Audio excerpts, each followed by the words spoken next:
ముఖ్యమంత్రి రేవంత్ రెడ్డిని పనికి మాలిన ముఖ్యమంత్రి అంటే నాలుక కోస్తామంటూ సంచలన వ్యాఖ్యలు చేశారు జగ్గారెడ్డి. రెచ్చగొట్టే వ్యాఖ్యలు చేస్తే చూస్తూ ఊరుకోమన్నారు. కాంగ్రెస్ పార్టీ నాయకులు చిల్లరగా చేయరన్న జగ్గారెడ్డి, కౌశిక్ రెడ్డి, అరికెపూడి గాంధీ ఇద్దరు కాంగ్రెస్ ఎమ్మెల్యేలు కాదన్నారు. హైదరాబాద్ లో వినాయక మండపాల దగ్గర ప్రశాంతంగా నవరాత్రులు జరుగుతుంటే మంచి మూడ్ ను ఖరాబు చేస్తున్నారంటూ మండిపడ్డారు. బీఆర్ఎస్ నాయకుల ప్రవర్తన కళ్ళు తాగిన కోతిలాగా ఉందంటూ హాట్ కమెంట్స్ చేశారు. కేసీఆర్ కండువా కప్పే సాంప్రదాయాన్ని తీసుకొచ్చారన్నారు జగ్గారెడ్డి. రాష్ట్ర విభజన తర్వాత తెలంగాణలో నైతిక విలువ పూర్తిగా అడుగంటిందన్నారు.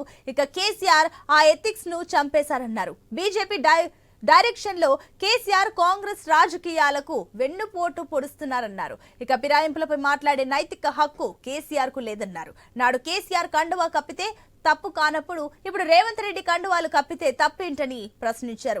అటు మాజీ మంత్రి హరీష్ రావుకు ఎలుగుబంటి కరిసిందన్నారు జగ్గారెడ్డి. 10 ఏళ్లు ప్రజలతో సంబంధం లేకుండా కేసీఆర్ ఫ్యామిలీ రాజభోగం అనుభవించిందన్నారు.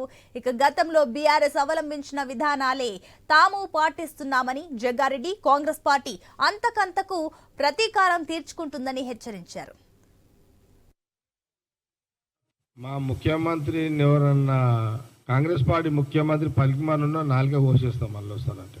పనికిమాలు అంటే కేటీఆర్ ఉండని వాళ్ళు అయ్యి ఉండని కాంగ్రెస్ కార్యకర్తలు ఎందుకు రెచ్చగొడుతున్నాడు, ఎందుకు కొట్లాడుతారు, ఎందుకు రెచ్చగొడుతున్నారు మీరు కాంగ్రెస్ పార్టీ కార్యకర్తలను? ఏం అవసరం వచ్చింది మీకు? ఇది అవసరమా మీకు? ఇదంతా ఏదైనా పబ్లిక్ ఇష్యూల మీద ఉంటే గవర్నమెంట్ ఉంది, మాట్లాడండి. మా ముఖ్యమంత్రి ఎవరన్నా కాంగ్రెస్ పార్టీ ముఖ్యమంత్రి పనికిమాలున్నా నాలుగే కోసేస్తాం మళ్ళీ వస్తానంటే. పనికిమాలు అంటే కేటీఆర్ ఉండని వాళ్ళు అయ్యి ఉండని కాంగ్రెస్ కార్యకర్తలు ఎందుకు రెచ్చగొడుతున్నాడు, ఎందుకు కొట్లాడుతారు, ఎందుకు రెచ్చగొడుతున్నారు మీరు కాంగ్రెస్ పార్టీ కార్యకర్తలను? ఏం అవసరం వచ్చింది మీకు? ఇది అవసరమా మీకు? ఇదంతా ఏదైనా పబ్లిక్ ఇష్యూల మీద ఉంటే గవర్నమెంట్ ఉంది, మాట్లాడండి. మా ముఖ్యమంత్రి ఎవరన్నా కాంగ్రెస్ పార్టీ ముఖ్యమంత్రి పనికిమాలున్నా నాలుగే కోసేస్తాం మళ్ళీ వస్తానంటే. పనికిమాలు అంటే కేటీఆర్ ఉండని వాళ్ళు అయ్యి ఉండని కాంగ్రెస్ కార్యకర్తలు ఎందుకు రెచ్చగొడుతున్నాడు, ఎందుకు కొట్లాడుతారు, ఎందుకు రెచ్చగొడుతున్నారు మీరు కాంగ్రెస్ పార్టీ కార్యకర్తలను? ఏం అవసరం వచ్చింది మీకు? ఇది అవసరమా మీకు? ఇదంతా ఏదైనా పబ్లిక్ ఇష్యూల మీద ఉంటే గవర్నమెంట్ ఉంది, మాట్లాడండి. మా ముఖ్యమంత్రి ఎవరన్నా కాంగ్రెస్ పార్టీ ముఖ్యమంత్రి పనికిమాలున్నా నాలుగే కోసేస్తాం మళ్ళీ వస్తానంటే. పనికిమాలు అంటే కేటీఆర్ ఉండని వాళ్ళు అయ్యి ఉండని కాంగ్రెస్ కార్యకర్తలు ఎందుకు రెచ్చగొడుతున్నాడు, ఎందుకు కొట్లాడుతారు, ఎందుకు రెచ్చగొడుతున్నారు మీరు కాంగ్రెస్ పార్టీ కార్యకర్తలను? ఏం అవసరం వచ్చింది మీకు? ఇది అవసరమా మీకు? ఇదంతా ఇక కేసీఆర్ కండువా కప్పే సంప్రదాయాన్ని తీసుకొచ్చారన్నారు జగ్గారెడ్డి. రాష్ట్ర విభజన తర్వాత తెలంగాణలో నైతిక విలువ పూర్తిగా అడుగంటాయన్నారు. కేసీఆర్ ఆ ఎథిక్స్ ను చంపేశారన్నారు. బీజేపీ డైరెక్షన్ లో కేసీఆర్ కాంగ్రెస్ రాజకీయాలకు వెన్నుపోటు పొడుస్తున్నారన్నారు. ఫిరాయింపులపై మాట్లాడే నైతిక హక్కు కేసీఆర్ కు లేదన్నారు. నాడు కేసీఆర్ కండువా కప్పితే తప్పు కానప్పుడు ఇప్పుడు రేవంత్ రెడ్డి కండువాలు కప్పితే తప్పేంటని ప్రశ్నించారు. అటు మాజీ మంత్రి హరీష్ రావుకు ఎలుగుబంటి కరిసిందన్నారు జగ్గారెడ్డి. 10 ఏళ్లు ప్రజలతో సంబంధం లేకుండా కేసీఆర్ ఫ్యామిలీ రాజభోగం అనుభవించిందన్నారు. గతంలో బీఆర్ఎస్ అవలంబించిన విధానాల్ని తాము పాటిస్తున్నామన్న జగ్గారెడ్డి, కాంగ్రెస్ పార్టీ అంతకంతకు ప్రతీకారం తీర్చుకుంటుందని హెచ్చరించారు. ఎలుగుబంటి కరిచింది అన్న, నేను అందుకే ఎలుగుబంటి తిరిగి చేస్తున్నాడు అని చెప్పిన. నేను ఎలుగుబంటి గుణగణాలు చెప్పిన.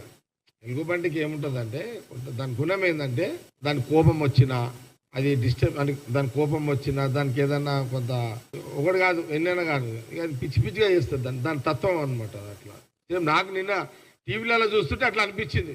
టీవీలలో చూస్తుంటే ఇది ఎలుగుబంటి కరిచినట్టుందేమో హరీష్ రావు అని అనిపించింది. అట్లా ఇక హరీష్ రావుని 2 రాష్ట్రాలు అయిపోయింది కదా, అయిపోయి 10 ఏళ్ళు అయిపోయింది. మీరే 10 ఏళ్ళు అనుభవిస్తుంది. రాష్ట్రం వచ్చిన తర్వాత 10 ఏళ్ళు అనుభవిస్తుంది. మీరే ఆంధ్రలో ఎమ్మెల్యేలందరూ మీరే తీసుకుంటారు, టికెట్లు ఇచ్చింది మీరేనా? అరే ఇది బాగానే ఉంది.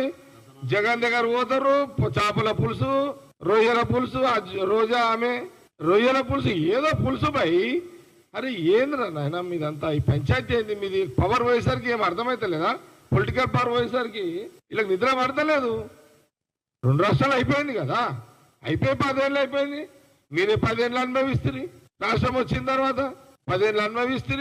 మీరే ఆంధ్రలో ఎమ్మెల్యేలందరూ మీరే తీసుకుంటారు, టికెట్లు ఇచ్చింది మీరేనా? అరే ఇది బాగానే ఉంది.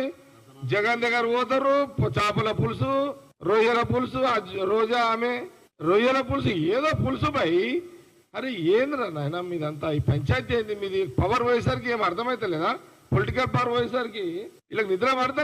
మా ముఖ్యమంత్రిని ఎవరన్నా కాంగ్రెస్ పార్టీ ముఖ్యమంత్రి పనికిమాలున్నా నాలుగే కోసేస్తాం మళ్ళీ వస్తానంటే. పనికిమాలంటే కేటీఆర్ ఉండని వాళ్ళు అయ్యి ఉండని. కాంగ్రెస్ కార్యకర్తలు ఎందుకు రెచ్చగొడుతున్నాడు? ఎందుకు కొట్లాడుతున్నారు? ఎందుకు రెచ్చగొడుతున్నారు మీరు కాంగ్రెస్ పార్టీ కార్యకర్తలను? ఏం అవసరం వచ్చింది మీకు? ఇది అవసరమా మీకు ఇదంతా? ఏదైనా పబ్లిక్ ఇష్యూల మీద ఉంటే గవర్నమెంట్ ఉంది, మాట్లాడండి.